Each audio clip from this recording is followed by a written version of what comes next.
the process of restoring my Minervas to how they should be. If you guys could like look at these, you'll know that they're pretty clapped. That lip is bent worse than any lip I've ever seen, and somehow the face is still straight. I'm also going to show you guys how to check to see if your face is straight if you ever destroy a wheel to this level. So we're going to start with taking apart the faces from the lips and barrels. Thankfully with Minervas, they are like a face over lip and barrel design instead of like a sandwich design like other 3-piece wheels. I already took apart the front pair that are completely clapped, and you can see they just slide right out. But I'm gonna show how to take these apart so you guys that want to know how to take apart Minervas can do it yourself. What I'm gonna start off by doing is actually taking the faces off, and we're gonna drop it off to Chrome tomorrow along with this horde of wheels. And then when we get back, I'm gonna have my new lips and barrels ready, and we can start putting them together. So the only special tools you're gonna need is a T50 Torx bolt, which is for the bolts on the face, and then a 12.8 millimeter socket.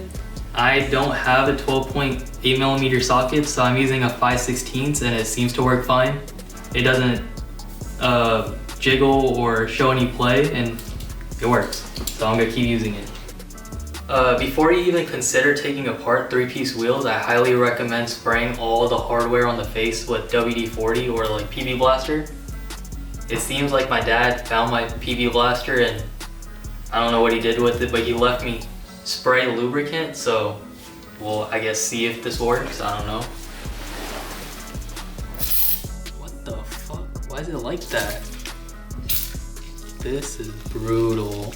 This is making such a mess. Okay, I see why he stole my WD-40 now. Also, before you start messing with the bolts on the face or anything, I recommend taking your center caps off so you don't destroy it. Don't push here in the middle, because the center caps are actually 2 pieces, and you can separate the black part from the chrome part. Go on the edge and just off. What I like to start off with is taking off the bolts that hold the face to the lip and barrel without the nut on the other end. It's like the bolt on the back that's a 12-point. What I like to use is a really long breaker bar that has a bunch of attachments that go to 1/4 inch, and then use 1/4 inch extensions all the way to a swivel with the 12-point socket. The reason that I like to use 1/4 inch extensions is because you'll notice a hump right here on the inside of the barrel, which will block you from being able to put a normal extension in if it's too fat. And then the swivel just ensures that the socket's fully seated so you don't strip the bolt. Before taking all the hardware off, you want to make sure you don't have any wheel weights like these in the corner. I wish I seen this before I sprayed it with like the fake WD-40, because now it's gonna make a mess. The reason you want to take these wheel weights off, even if you are like throwing away the lips and barrels like me, is because it's gonna block you from fitting the socket on the hardware. Crash.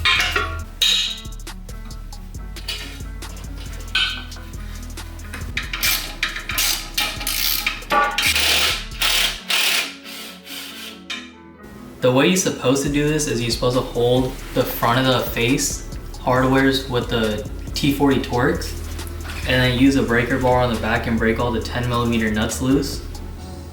Personally, these lips and barrels and faces are all clapped, and I know it's way easier just to break it loose from the front from the T40 Torx, so that's what I'm gonna do. And then afterwards, I'll take all the nuts off the back. But when I reassemble it, I'm gonna tighten the nuts on the back instead of scratching the faces on the front. Nope.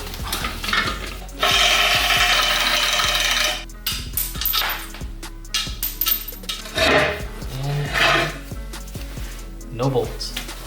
We got all the bolts off. You can see there's like no hardware on the face and no hardware on the back. So all we have to do now is tap the face off. I recommend doing this on a carpet with some microfibers at the bottom. These faces are kind of clapped, so I don't care too much.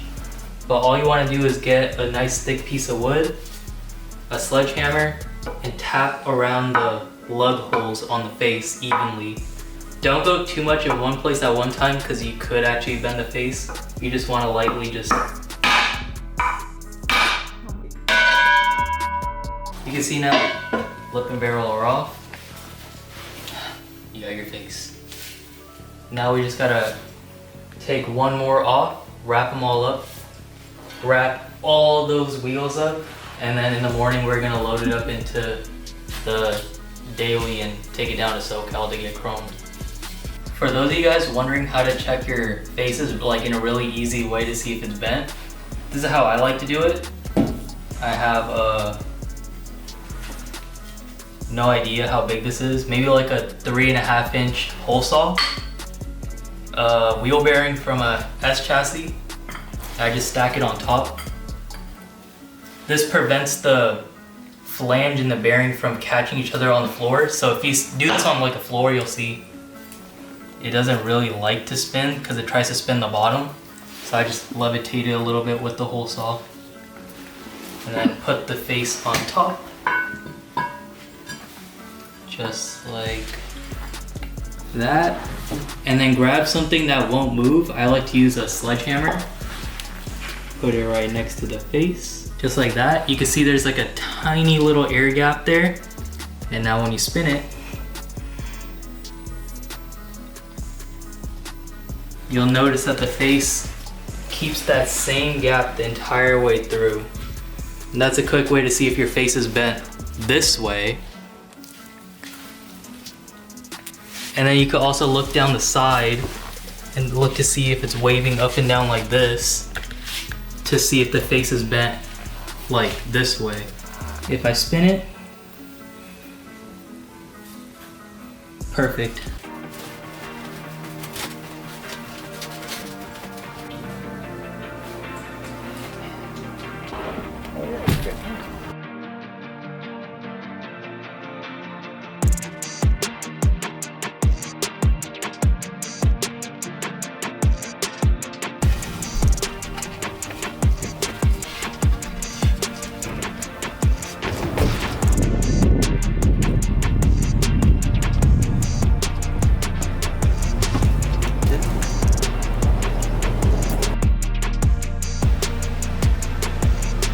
Alright, it's been a couple months since I picked up the faces from Chrome.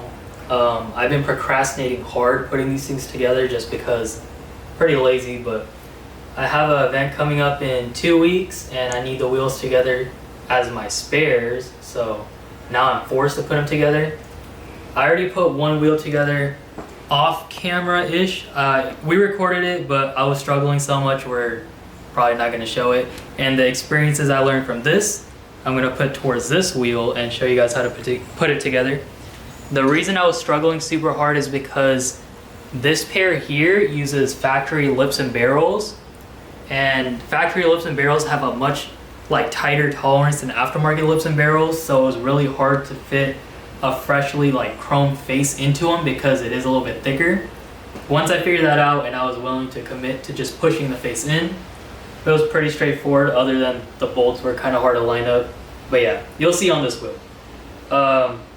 What we're going to be using to put them together is just reusing all the old crusty hardware, because I guess no one has this style hardware in stock anymore, so I couldn't find them chromed or anything. And I wanted to send these out to Chrome, but I procrastinated.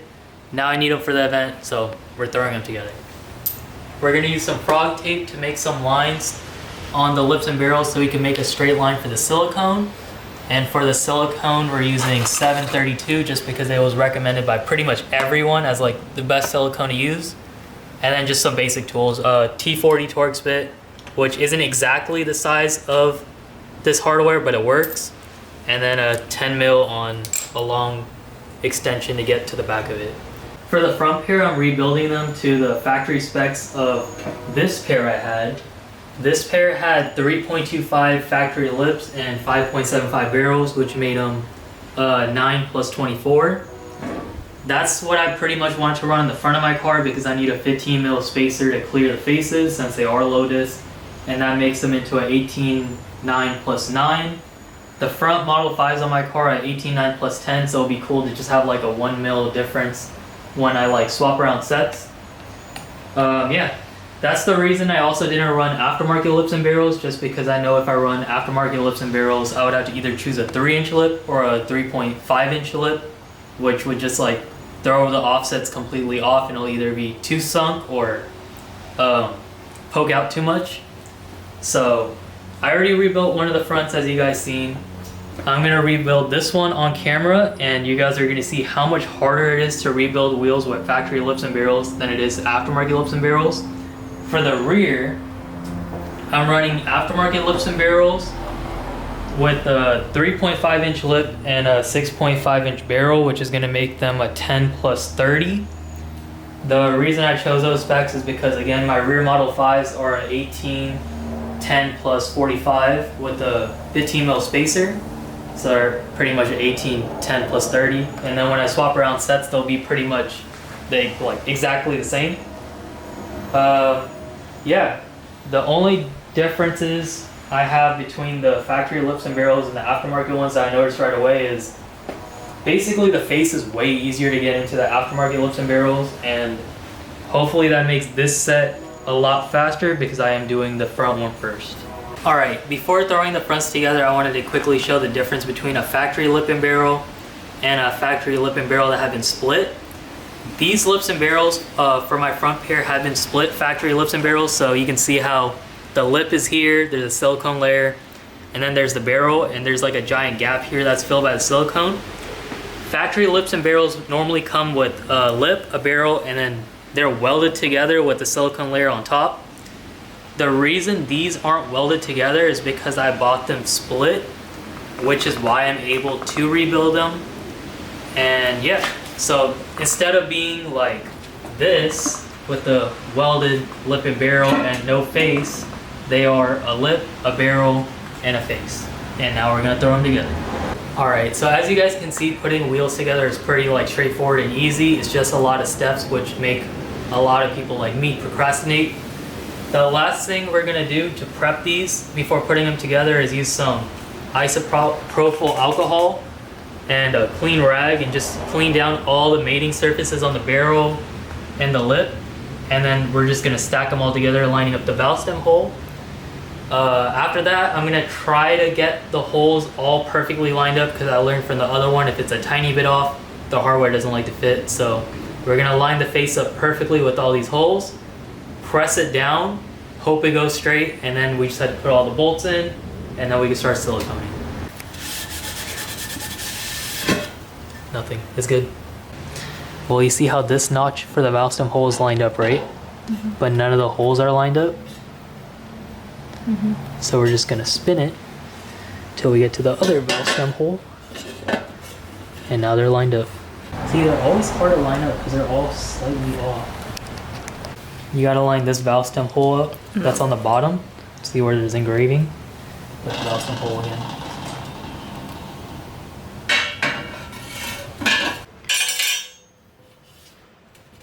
Oh my god. Try not to crack the chrome. Alright, this is the challenge between aftermarket lips and barrels and factory ones. This is a factory lip and barrel, so it's a huge pain. As you guys seen, I put all the hardware into the face all the way in, and some of the threads have enough threads that I could put a nut on it like this one, but a lot of them, they're sunk in flush, so I cannot put any nuts in them. They're not fully, okay, there you go.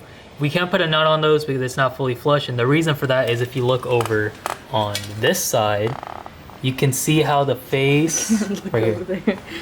You can see how the face is fully seated into the barrel here, but then on the opposite side, you can see how the face has a huge gap and it's not overlapping the barrel. The reason for that is because this is way thicker than a factory face now that it has chrome, so now we just have to struggle, tighten a little of each bolt and hope that it goes in straight. This is what I was doing with the other wheel, and we tried to record it, and I finally just gave up, went in grind mode and got it in. It's a bitch, but don't give up.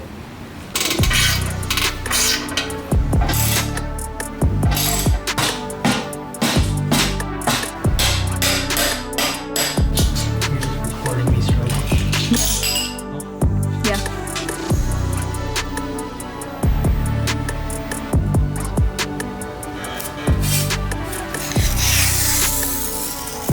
reinforce it.